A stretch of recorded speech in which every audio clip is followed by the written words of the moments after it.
Bismillah, alhamdulillah, wassalatu wassalamu ala rasulillah wa ala alihi wa sahbihi wa man walah, amma ba'd.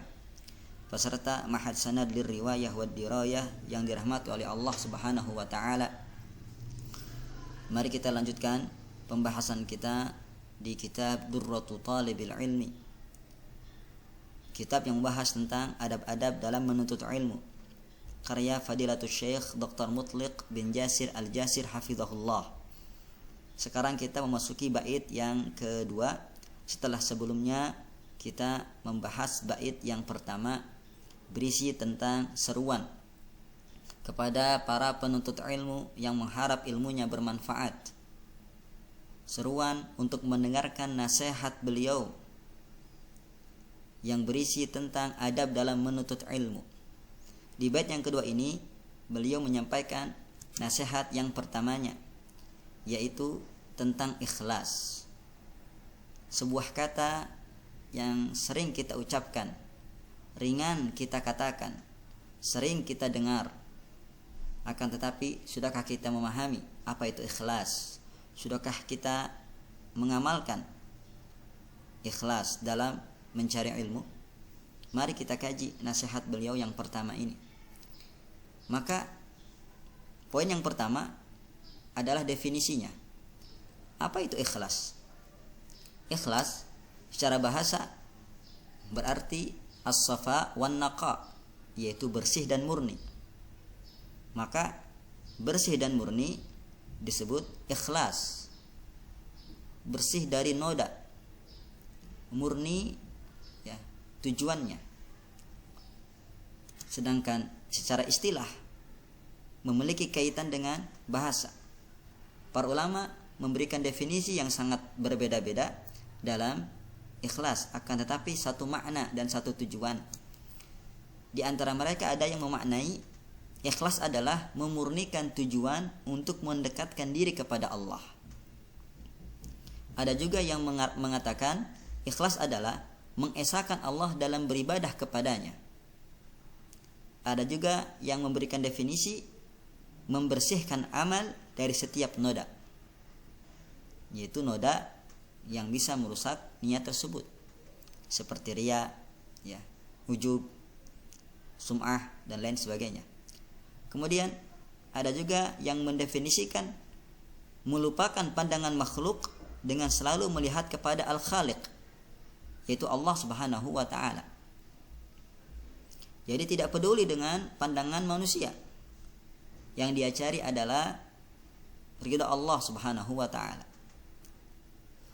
Kemudian ada juga yang mengartikan kesesuaian perbuatan seorang hamba antara lahir dan batin. Ya, baik ketika dia nampak ya di hadapan orang dalam beribadah, maupun ketika dia beribadah dengan ya tidak ditemani siapapun, dia beribadah sendiri. Jadi sama, tidak ada perubahan, tidak ada perbedaan. Ini tinjauan para ulama dalam definisi ikhlas bermacam-macam. Akan tetapi tujuannya sama, maksudnya sama, intinya sama, yaitu apa?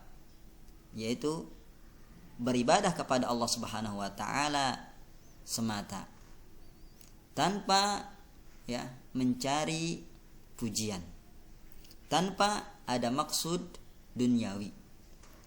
Ya. Jadi ketika kita mendekatkan diri kepada Allah dengan sebuah ibadah, maka kita jadikan Allah Subhanahu wa taala satu-satunya tujuan kita. Kita lupakan pandangan manusia. Itu dia definisi ikhlas. Kemudian setelah kita memahami definisi, mari kita renungkan bunyi bait yang kedua yang berisi tentang nasihat ikhlas ini.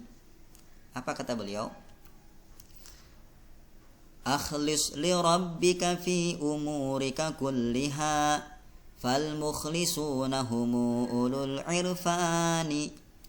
Mohon disimak ya, dicermati bagaimana saya bacanya dalam segi harokatnya, karena memang syair ini agak berbeda dengan ya tulisan biasa atau disebut dengan nathar.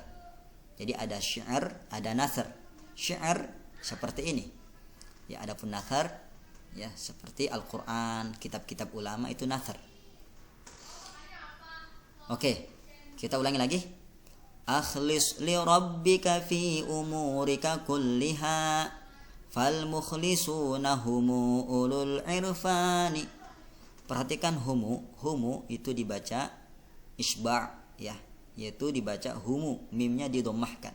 Asalnya hum, tapi karena untuk menyesuaikan ya nada, wazan ya ataupun bahar, intonasi, maka didommahkan humu dan dibaca panjang humu ya kan. Adapun ulu itu dibaca pendek ulu. Jadi wawnya bukan wawu untuk dibaca panjang. Saya ulangi, tolong ya disimak dengan baik dan setelah saya baca silakan ikuti. Akhlis li rabbika fi umurika kulliha fal mukhlisuna humu ulul irfani. Silakan. Ya, syukran. Baiklah, sekarang kita akan ya merenungi apa sih isinya. Maka kita terjemahkan dulu. Akhlis li rabbika, ikhlaslah karena Rabbmu, fi umurika kulliha, dalam semua urusanmu. Fal mukhlisuna humu ulul irfani, karena orang-orang ikhlas itu pemilik ilmu pengetahuan. Satu baris bait ya berisi tentang nasihat untuk ikhlas dan diberikan ya keutamaan orang yang ikhlas. Baik, kita kaji lebih dalam lagi isi dari bait ini. Nasihat yang sangat berharga dari beliau ya. Nasihat yang pertama yang mana beliau nasihatkan kepada kita adalah tentang ikhlas. Nah, di sini timbul pertanyaan, kenapa nasihat pertama itu ya beliau mendahulukan ikhlas daripada nasihat-nasihat yang lain? Karena nasihat ikhlas ini sangatlah penting, dikarenakan ikhlas adalah pondasi bagi sebuah amalan. Artinya apa? Ketika ikhlasnya rusak, maka amalan runtuh. Jadi ikhlas itu ibarat pondasi dalam sebuah bangunan. Tidak mungkin kita bangun rumah dinding dulu ya, atap dulu, gak mungkin. Pasti di mana-mana kalau bangun rumah buat pondasi dulu. Pondasinya kuat, maka insya Allah rumahnya awet. Tapi kalau kita membangun amalan, membangun rumah tanpa pondasi, maka akan runtuh. Begitu juga dengan amalan-amalan kita. Kalau amalan kita tidak ikhlas, ibadah kita tidak ikhlas, maka akan runtuh. Ya. Dan insya Allah kita akan bahas di ya urgensi tentang ikhlas ini. Kayak gitu. Jadi intinya apa? Perkara pertama yang harus diperhatikan oleh penuntut ilmu ketika mencari ilmu adalah ikhlas. Ya. Bahkan semua amalan, gak cuma menuntut ilmu, sholat, puasa, zakat, haji, harus ikhlas. Sehingga kalau kita cermati dalam karangan para ulama, mereka mengawali ya kitab-kitabnya dengan hadis innamal a'malu binniyat, tentang hadis niat. Sesungguhnya amalan tergantung niat. Ya. Misalkan Sahih Bukhari mengawalinya dengan innamal a'malu binniyat, tentang hadis niat. Imam Nawawi ya dalam Riyadhus Shalihin dan dalam Arba'in Nawawiyahnya, mereka mengawalinya dengan hadis niat. Agar apa? Mengingatkan kita tentang keikhlasan. Jadi hati-hati, ikhlas merupakan perkara yang penting dalam sebuah amalan. Apalagi menuntut ilmu, harus ikhlas. Karena ilmu adalah ibadah. Jikalau kita tidak ikhlas dalam ibadah ilmu, maka tertolak dan kita merugi. Na'udzubillahi min dzalik. Nah, di bait ini mengindikasikan kepada kita ikhlas itu untuk siapa? Dan dalam hal apa? Dan agar apa kita ikhlas? Dalam satu bait tadi dijelaskan 3 aspek ini. Yang pertama, untuk siapa ikhlas? Untuk Allah Ta'ala tentunya. Yang namanya ikhlas tentu beribadah hanya untuk Allah. Ya. Dan tentunya ketika kita beribadah hanya untuk Allah, kita jauhi selain Allah. Misalkan riya, yaitu mengharap pujian. Berarti ikhlas itu adalah beribadah tanpa mengharap pujian dari orang. Kita hanya mencari ridha Allah Subhanahu wa taala, bukan ridha orang. Oleh karenanya, ya, ikhlas tidak akan benar sampai kita menjauhi sifat riya. Karena ikhlas lawan dari riya. Kemudian dalam hal apa kita ikhlas? Dalam bait ini pun ditunjukkan untuk semua amal. Apa kata muallif? Akhlis li rabbik. Ikhlaslah karena Rabbmu. Lihat, untuk Allah, karena Rabbmu yaitu Allah. Dalam hal apa? Fi umurika kulliha, katanya. Dalam semua urusanmu, dalam semua amalmu, ya. Termasuk menuntut ilmu. Apalagi ya kitab ini menjelaskan tentang adab menuntut ilmu.